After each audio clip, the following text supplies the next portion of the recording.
안녕하세요 여러분, 저는 남녀소통 전문가이자 이 연애언어연구소의 주인장입니다.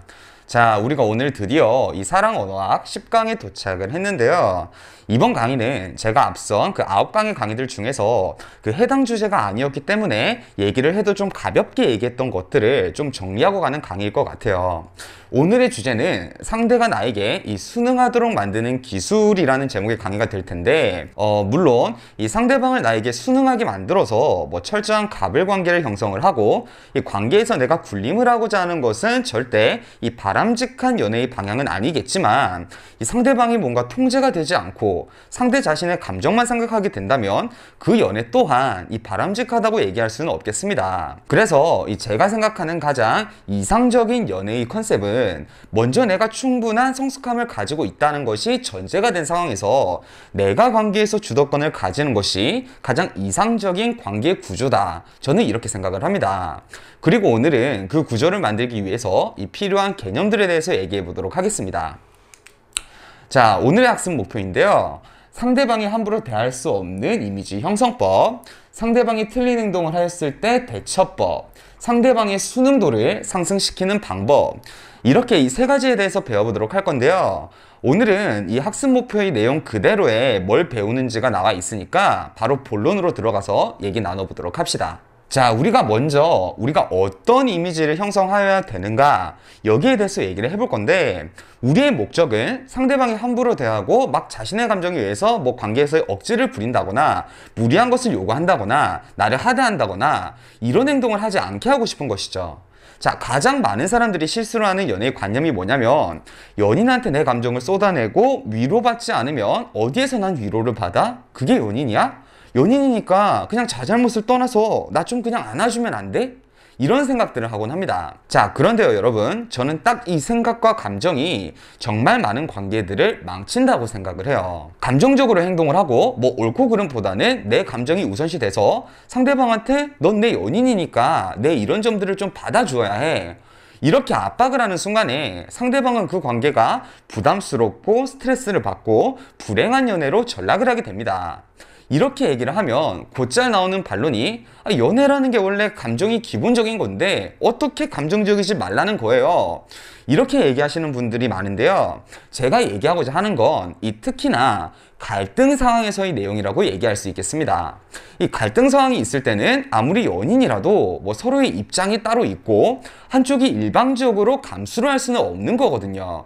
그때는 합리적으로 뭔가 옳고 그름을 따져서 이 사회 보편적으로 공감받을 수 있는 기준을 가지고 서로가 해당하는 문제에 대해서 솔루션을 합의를 해야 하는데, 그걸 감정적으로 치우치면 한쪽의 과한 부담을 짊어지게 하는 그런 형태가 되어버립니다. 자, 그래서 이런 상황을 방지하기 위해서 이 이미지 형성이 굉장히 중요한데요.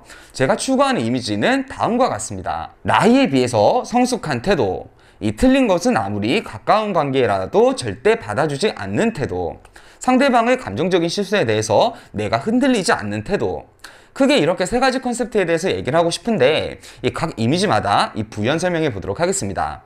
자, 성숙하다라는 표현의 기준이 참 애매하긴 한데요.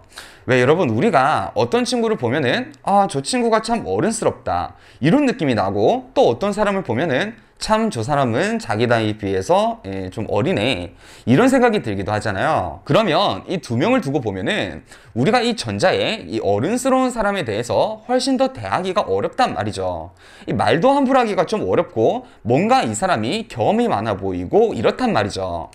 이런 태도가 무조건적으로 유리하다고 볼 수밖에 없는데, 이게 왜 그러냐라고 한다면, 이런 사람들 앞에서는 내가 어떤 얘기를 했을 때 이 사람이 어떻게 판단하는지를 우리가 신경을 쓰고 우리가 가늠하기가 어려워져요. 왜 우리가 어떤 얘기를 했을 때 뭐 상대방이 아무런 말이 없거나 이 표정 변화가 없으면 우리가 말을 해놓고 뭔가 위축이 되는 그런 경험들이 있잖아요. 왜 위축이 돼요? 내가 지금 이 사람한테 어떤 말을 했는데 이 사람이 지금 어떤 생각을 하고 있지? 이런 생각이 들기 때문에 우리가 위축이 되는 거죠. 그리고 그 뒤의 말들을 상당히 신경을 써서 조심조심 하게 되죠. 마찬가지의 원리라고 보시면 됩니다. 내가 이 사람이 어느 정도의 폭넓은 생각과 이해, 깊이 이런 것들을 가지고 있는지가 가늠이 되지 않을 때 이 사람을 함부로 대할 수가 없습니다. 마찬가지로 상대방도 내가 이런 면모들을 보여주고 그 태도를 유지한다면 나를 함부로 대할 수가 없게 되겠죠. 자, 두 번째, 이 틀린 것은 뭐 아무리 가까운 사이라도 절대 용인하지 않는 태도. 자, 보통 연인 관계를 보면요, 뭔가 분명히 이 상황은 지금 틀린 건데 싶은 것도 이 사람이 연인이니까, 이 연인은 어느 정도 이런 것들이 허용이 되니까 그래 알겠어, 내가 미안해, 뭐 이런 식으로 우리가 넘어가 버리는 경우들이 있어요. 자, 여러분, 여기서부터 뭔가가 꼬이기 시작하는 겁니다. 예를 들어서 내 연인이 지금 술을 과하게 먹고 나한테 좀 잘못된 태도를 보였어요. 뭐 말을 함부로 한다던가 행동을 뭔가 매너 없이 한다던가 뭐 이런 것들. 그 상황에서 우리가 그 사람한테 뭐라고 하려고 해도 이 술이 취해 있으니까 술 취한 사람한테 무슨 말을 하냐, 그래 일단 재우자, 이런 식으로 넘어갑니다. 그리고 이 술 깨고 나면 이 사람이 일어나서 우리한테 사과를 해요. 뭐 약간 애교도 부리고 뭐 다시 안 그럴게, 이러면 또 어때요? 넘어갑니다. 그냥 말 한마디, 너 다음부터 진짜 그러지 마, 이러고 넘어갑니다. 자, 절대 여러분 고쳐지지가 않습니다. 저희 강사님들 중에서 이 H님이라고 계시는데, 그분이 정말 여자분들을 다룰 때 좀 지독하게 다루는 게 뭐냐면, 한 번 혼을 내기 시작하면요 4시간 동안 그 분위기를 안 풀어줍니다. 뭔가 우리가 화를 내거나 이렇게 강압적인 분위기는 아닌데, 이 상대방 입장에서는 뭔가 지금 압박감이 드는 그 분위기를 풀어주지를 않으세요. 그리고 결론은 상대방이 앞으로 어떤 시도들을 할 것이며 한 번에 고쳐지지 않을 법한 것도 이 단계별로 어떻게 해나가겠다는 계획을 꼭 드러내세요. 실제로 술을 되게 좋아하는 여자분을 만나도요, 결국에는 이 술버릇을 딱 자제를 시키시더라고요. 이런 술버릇 이외에도요, 뭐 연애 전반적으로 일어나는 다양한 문제에 대해서 연인이라고 그냥 나 좀 받아주면 안 돼? 이런 말에 여러분 넘어가 주시면 안 됩니다. 이거 꼭 명심하세요. 세 번째, 상대방의 감정적인 실수에 흔들리지 않는 태도. 여러분, 이거 보시면 연애 초기에는 특히 상대방의 감정을 상하는 모습을 잘 안 보여주다가 어느 순간에 딱 화가 나면 감정적인 모습을 처음 보여줄 때가 있어요. 이때가 여러분 핵심이에요. 예를 들어 상대방이 감정적으로 나오거나 그럴 때 거기에 같이 나도 감정적으로 반응을 해서는 안 되고, 또 절대 내가 잘못하지 않은 것에 대해서 잘못했다는 식으로 얘기를 해서는 안 됩니다. 하지만 그렇다고 해서 아예 뭐 입을 다물고 있어서도 안 돼요. 이때는 차분히 내 의사에 대해서 얘기를 해야 합니다. 가령 예를 들어서 한 상황을 보도록 합시다. 상대방이 뭔가 기분 나쁜 티를 내면서 나를 압박하면서 말은 하지 않는 그런 상황. 자, 이런 상황에서 대부분 우리 입장에서는 뭔가 불편하니까 이 상황을 해결하기 위해서 막 상대방한테 이렇게 말을 겁니다. 왜 그래? 뭐 때문에 그래? 내가 뭐 실수했어? 뭐 이런 식으로. 자, 근데 이렇게 얘기를 해도 상대방이 말을 하지 않습니다. 이것 자체로 굉장히 감정적인 태도를 상대방이 보여주고 있는 것이란 말이죠. 이럴 때 제재를 정확하게 가야 합니다. 누구야, 기분이 안 좋아서 지금 얘기 안 하려고 하는 것도 뭐 나쁘지는 않은 방법이야. 감정이 안 좋을 때 말하면 우리가 다투는 경우가 많으니까. 그런데 우리가 지금 만나다 보면 뭐 이것저것 갈등 생길 만한 상황은 많단 말이야. 근데 이렇게 말을 안 하고 있다고 문제가 해결되지는 않아. 그렇다고 혼자 네가 감정 정리를 한다고 해서 네 마음에 잔여물이 안 생길까? 연인들이 헤어지는 이유가 그런 것들이 쌓이고 쌓여서 크게 터지고 그래서 헤어지는 거야. 얘기하기가 좀 어려워도 그래도 나한테 말을 해야 내가 받아줄 수 있는 건 좀 받아주고, 내가 받아줄 수 없는 거는 뭐 다른 해결책을 같이 찾아볼 수가 있는 거야. 말을 끝까지 안 할 거면 오늘 우리 같이 있는 시간이 무슨 의미가 있겠니? 이런 식으로 얘기를 하는 것이 좋겠죠. 자, 이것 말고도 뭐 상대방이 화를 낸다던가 그런 상황에서도 우리는 뭐 그 화에 같이 휩쓸려서 그래서는 안 되고, 아이들이 울 때를 생각해 보세요. 되게 좋은 엄마들이 그 아이들이 울 때 자, 울지 말고 또박또박 얘기해 보세요. 이런 식으로 되게 냉정하게 얘기를 하죠. 상대방이 감정적일수록 우리는 냉정한 태도를 보여주어야 상대방이 지금 감정적인 태도가 사그러듭니다.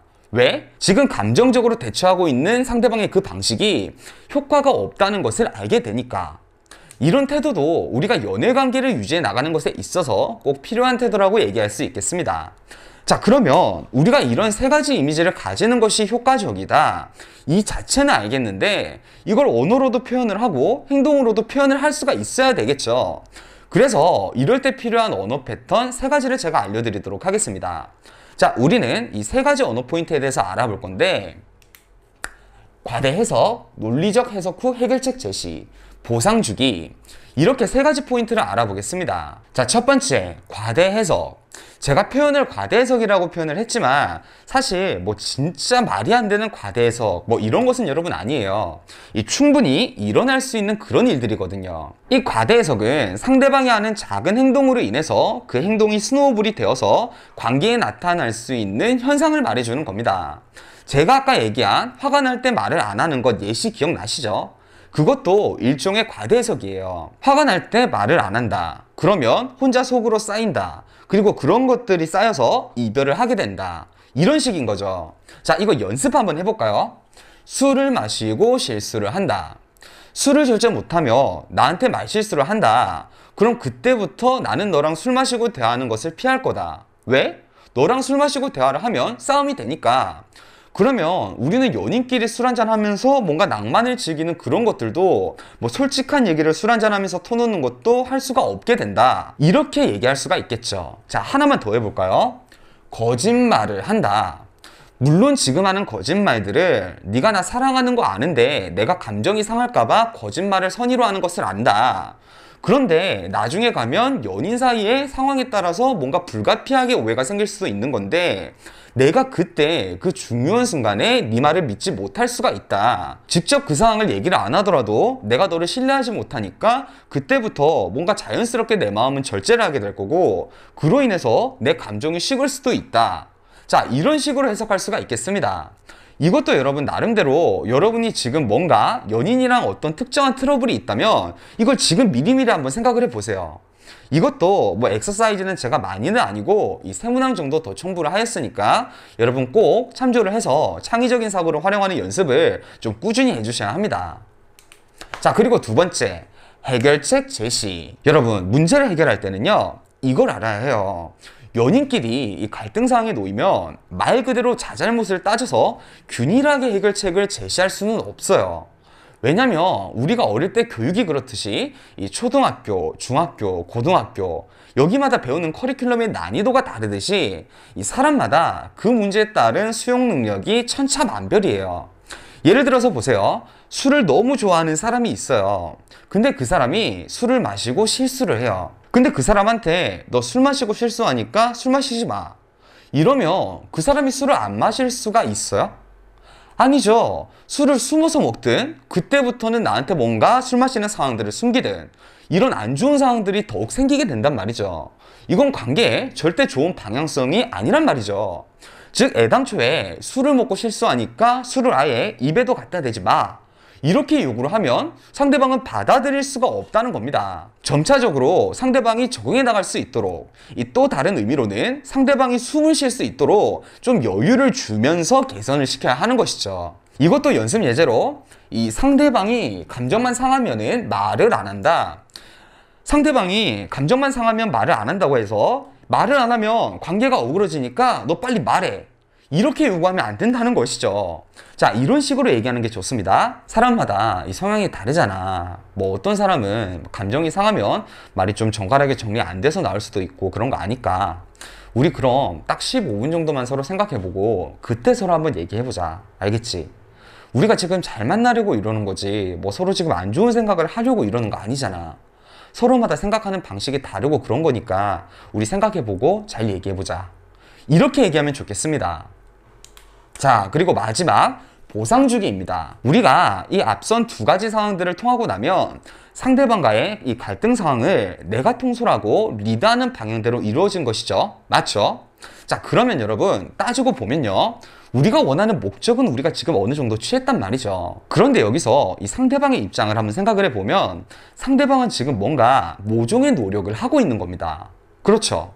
이게 아무리 원래 이렇게 하는 게 정상이다 이렇게 할지라도 상대방이 조금 모자란 부분이 있었을지라도 상대방이 지금 노력을 한다는 것은 부정할 수 없는 사실이잖아요. 그러면 여러분한테 필요한 것은요 이 노력에 대한 보상을 주어야 합니다. 술을 절제할 때마다 내 말 듣고 절제해줘서 고맙다 이런 식이라거나 혹은 뭐 술을 절제를 잘하면 내가 그동안 좀 기피했던 술자리를 함께 가진다거나 이런 적절한 보상이 있어야 상대방이 그 노력을 지속할 수 있는 동기부여가 생기는 겁니다. 상대방은 지금 뭔가 노력을 하고 있는데 내가 거기에 대해서 아니 그게 원래 당연한 거지 이렇게 생각을 하고 그냥 넘어가 버리면 상대방은 그 노력을 하는 동기부여가 참 힘이 들어요. 즉, 지속하기가 힘들어진다라는 것이죠. 그래서 여러분, 이런 적절한 보상도 여러분이 책임을 꼭 주셔야 한다는 거. 자, 정리를 해서 언어 패턴으로 중요한 것은 일단 논리적 과해석을 통해서 상대방에게 어떤 것이 잘못되었는지를 이성적으로 인지를 시키고, 상대방이 실현 가능한 해결책을 제시를 하고, 그 상대방이 거기에 따라온다면 적절한 보상을 줌으로써 그걸 유지시켜 나가야 한다는 것이죠. 여러분, 이것 자체가 관계 전반적으로 굉장한 이익입니다. 왜냐면 이 갈등이라는 큰 문제가 되는 골자를 내가 통제를 하게 되는 것이거든요. 관계를 통제하는 쪽은 관계를 통제당하는 쪽에 비해서 큰 관계에서 더 큰 권력을 가질 수밖에 없습니다. 자, 여러분, 오늘 강의가 모두 끝이 났고요. 이 오늘 강의를 정리를 하자면 관계를 잘 이끌어 나가기 위해서는 이미지 형성이 참 중요한데, 그 중에서도 상대방에 비해 혹은 나이에 비해 훨씬 세상에 대해서 성숙한 태도, 틀린 것은 아무리 가까운 사이라도 이렇게 함부로 받아주지 않는 태도, 상대방의 감정적인 실수에 대해서는 흔들리지 않는 태도, 이 세 가지 태도가 참 중요하다고 했고, 이런 태도를 만들어주기 위해서 갈등에서 언어적으로 잘 풀이하는 것이 중요한데, 그 중에서 세 가지 포인트로 과대해석, 논리적 해석 후 해결책 제시, 보상 주기, 이 세 가지를 배워봤습니다. 이 내용들은 여러분 연습할 게 없어 보이지만 절대 연습 안 하고 넘어가시면 안 돼요. 이거 즉석에서 하려 그러면요, 절대 안 나옵니다. 이 수능이랑 똑같아요, 여러분.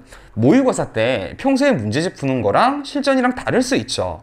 저 연습하라고 얘기 분명히 했습니다. 나중에 제 탓하지 마세요. 자, 여러분, 오늘 강의는 여기까지였고요. 마찬가지로 교환은 이 영상 설명란에 카페 자료실에 방문하시면 무료로 다운로드 받으실 수 있으니까 꼭 받으셔서 연습 예제 푸시면서 공부하시고요. 저는 남녀소통 전문가이자 연애언어연구소의 주인장이었습니다. 자, 여러분, 오늘도 행복한 연애 하세요.